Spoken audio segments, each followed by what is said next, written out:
शांताकारं भुजगशयनं पद्मनाभं सुरेशं विश्वाधारं गगनसदृशं मेघवर्णशुभांगं लक्ष्मीकान्तं कमलनयनं योगिविरध्यानगम्यं वंदे विष्णुं भवभयहरणं सर्वलोकैकनाथं। प्रिय मित्रों, भविष्य दर्शन चैनल में आपका हार्दिक स्वागत है। आज हम बात करते हैं मोक्षदा एकादशी व्रत के विषय में। मोक्षदा एकादशी का तात्पर्य है मोह का नाश करने वाली, इसलिए इसे मोक्षदा एकादशी कहा गया है। द्वापर युग में इसी दिन भगवान श्री कृष्ण ने कुरुक्षेत्र में गीता का ज्ञान दिया था। अतः इस दिन गीता जयंती भी मनाई जाती है। मोक्षदा एकादशी के दिन मानवता को नई दिशा देने वाली गीता का उपदेश हुआ था। मोक्षदा एकादशी का व्रत और उसकी पूजा विधि क्या है, इस पर हम दृष्टि डालते हैं। मोक्षदा एकादशी के दिन भगवान श्री कृष्ण, महर्षि वेदव्यास और श्रीमद् भगवद गीता का पूजन किया जाता है। इस व्रत की पूजा विधि इस प्रकार है। व्रत से एक दिन पूर्व 10वीं तिथि को दोपहर में एक बार भोजन करना चाहिए। ध्यान रहे, रात्रि में भोजन नहीं करें। एकादशी के दिन प्रातःकाल उठकर स्नान करें और व्रत का संकल्प लें।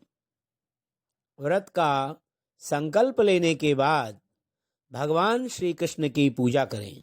उन्हें धूप, दीप और नैवेद्य अर्पित करें। वहीं रात्रि में भी पूजा और जागरण करें।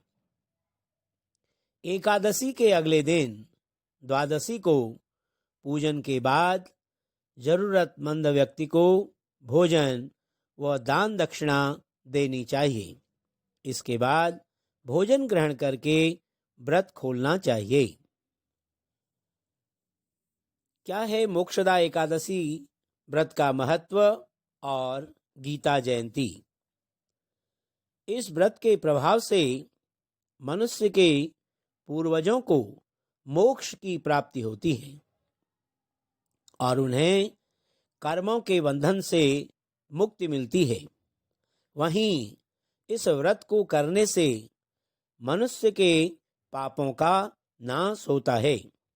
मान्यता है कि इस दिन भगवान श्री कृष्ण ने अर्जुन को गीता का संदेश दिया था। इसलिए इस उपलक्ष्य में मोक्षदा एकादशी पर गीता जयंती मनाई जाती है। श्रीमद् भगवद गीता एक महान ग्रंथ है।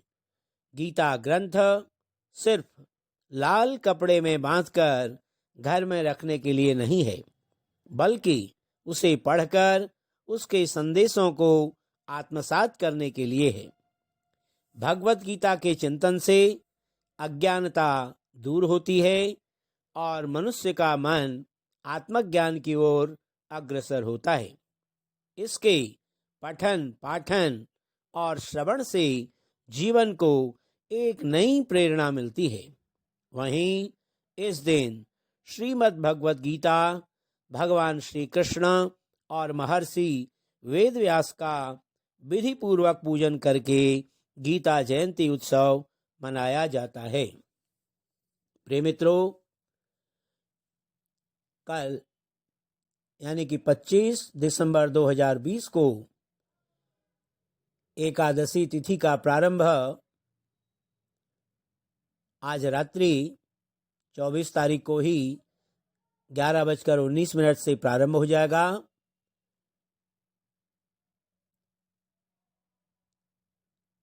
और जो 26 दिसंबर 2020 को प्रातः 8:32 तक एकादशी तिथि रहेगी। इस प्रकार से एकादशी व्रत का जो पारण मुहूर्त रहेगा वो 26 दिसंबर 2020 को प्रातः 8:32 से 9:16 तक होगा। अथ मार्गशीर्ष शुक्ल एकादशी व्रत कथा प्रारभ्यते। कस्तूरे तिलकं ललाटपटले वक्षस्थले कौस्तुभं नासाग्रे वरमौक्तिकं करतले वेणुकरे कङ्कणं सर्वाङ्गे हरिचन्दनं सुललितं कण्ठे च मुक्तावलिं गोपस्त्रीपरिवेष्टितो विजयते गोपालचूडामणि। मङ्गलं भगवान् विष्णु मङ्गलं गरुडध्वजः मङ्गलं पुण्डरीकाक्षौ मङ्गलाय तनोहरि। युधिष्ठिरुवाच वन्दे विष्णुं प्रभुं साक्षात् लोकत्रयसुखप्रदं विश्वेशं विश्वकर्तारं पुराणं पुरुषोत्तमं। युधिष्ठिर बोले, तीनों लोकों को सुख देने वाले, विश्व के स्वामी, संसार के रचने वाले, पुराण पुरुषोत्तम साक्षात प्रभु विष्णु को मैं प्रणाम करता हूँ। हे देव, हे देवेश, मुझे बड़ा संदेह है। इस कारण संसार के हित के लिए और पापों के नाश के लिए मैं आपसे पूछता हूँ। मार्गशीर्ष शुक्ल पक्ष की एकादशी का क्या नाम है, उसकी विधि क्या है और उसमें किस देवता का पूजन होता है? हे स्वामीन, विस्तार पूर्वक उसकी विधि मुझसे कहिए। तो श्री कृष्ण भगवान बोले कि हे राजन, तुम्हारा प्रश्न बहुत सुंदर है। तुम्हारा यश संसार में फैल रहा है। हे राजेंद्र, मैं अच्छी तरह से एकादशी का वर्णन करूंगा।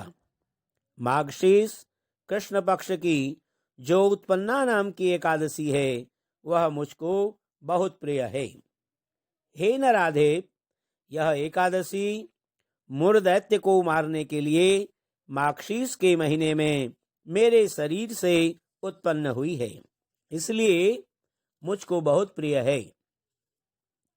हे राजसत्तम, मैं तुम्हारे सामने चर अचर तीनों लोकों के हित के लिए एकादशी को कह चुका हूँ। मार्गशीर्ष कृष्ण पक्ष में उत्पन्न हुई एकादशी का नाम उत्पन्ना है। अब मैं मार्गशीर्ष शुक्ल एकादशी का वर्णन करूंगा। इसका नाम मोक्षदा है। यह सब पापों को हरने वाली है। इसमें दामोदर भगवान की अच्छी तरह पूजा करें। तुलसी की मंजरी और धूप दीप से अच्छी तरह भगवान की आराधना करें। हे राजेंद्र, मैं पुराण की कथा कहता हूँ, उसको सुनो, जिसके सुनने से अश्वमेध यज्ञ का फल प्राप्त होता है। जिसके पिता माता पुत्र अधोगति में हों, वे इस कथा के पुण्य के प्रभाव से निसंदेह स्वर्ग को चले जाते हैं। हे राजन, इस कारण इसकी महिमा को सुनो। वैष्णवों से सुशोभित चंपक नामक सुंदर नगर में प्रजा की पुत्र की तरह रक्षा करने वाला वैखानस नाम का राजर्षि था। चारों वेदों को जानने वाले ब्राह्मण रहते थे। इस तरह राज्य करते हुए राजा ने रात्रि में स्वप्न में अधोगति को प्राप्त हुए अपने पिता को देखा। उसको देखकर आश्चर्य से उसके नेत्र खुल गए।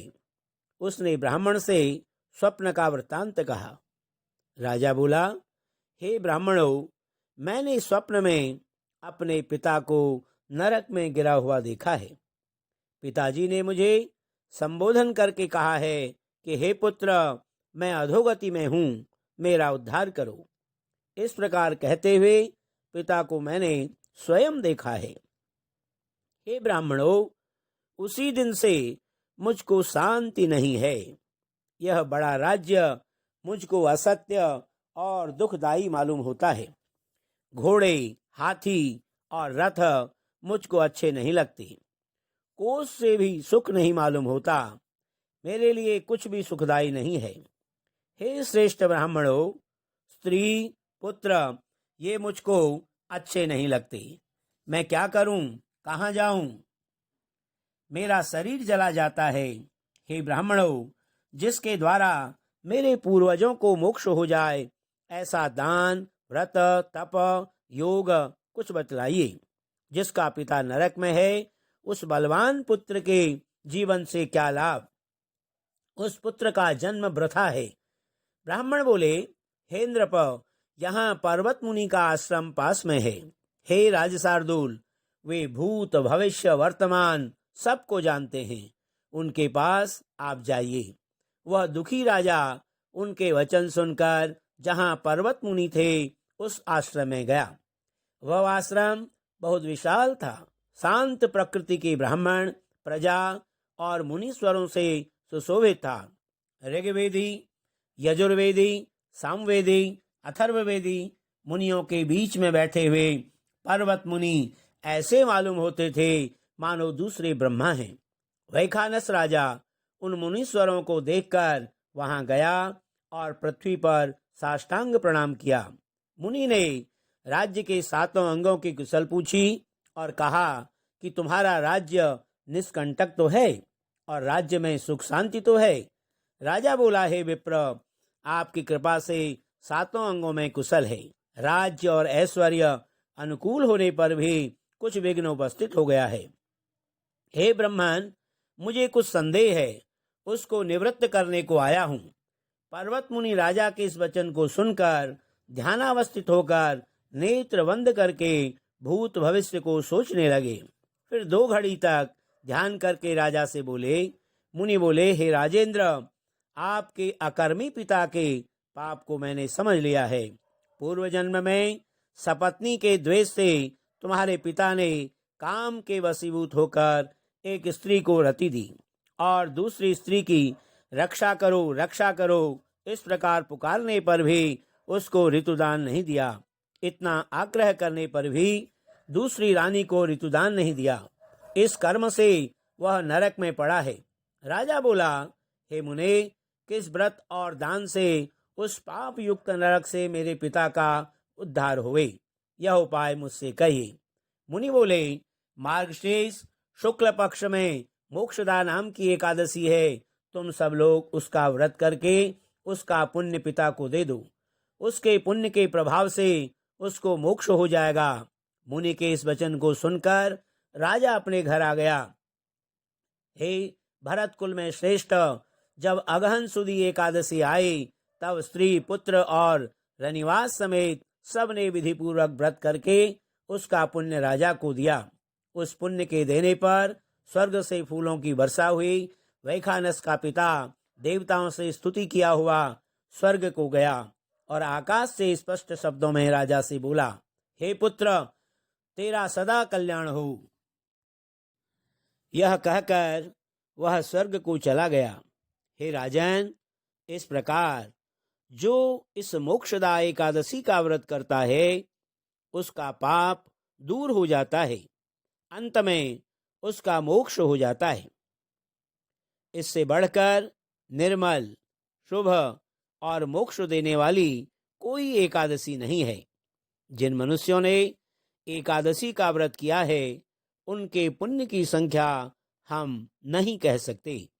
चिंतामणि की तरह ये स्वर्ग और मोक्ष को देने वाली है। इति श्री ब्रह्मांड पुराणे माघशेष शुक्ल एकादशी व्रत महात्म्यं संपूर्णम्। कस्तूरी तिलकं ललाटपटले वक्षस्थले कौस्तुभं नासाग्रे वरमौक्तिकं करतले वेणुकरे कङ्कणं सर्वांगे हरिचन्दनं सुललितं कंठे च मुक्तावलिं गोपस्त्री परिवेष्टितो विजयते गोपाल चूड़ामणि मंगलम भगवान विष्णु मंगलम गरुड़ध्वजः मंगलम पुंडरीकाक्षौ मंगलाय तनोहरे। बोलो श्री कृष्णचंद्र भगवान की जय। बोलो श्री लक्ष्मी नारायण भगवान की जय।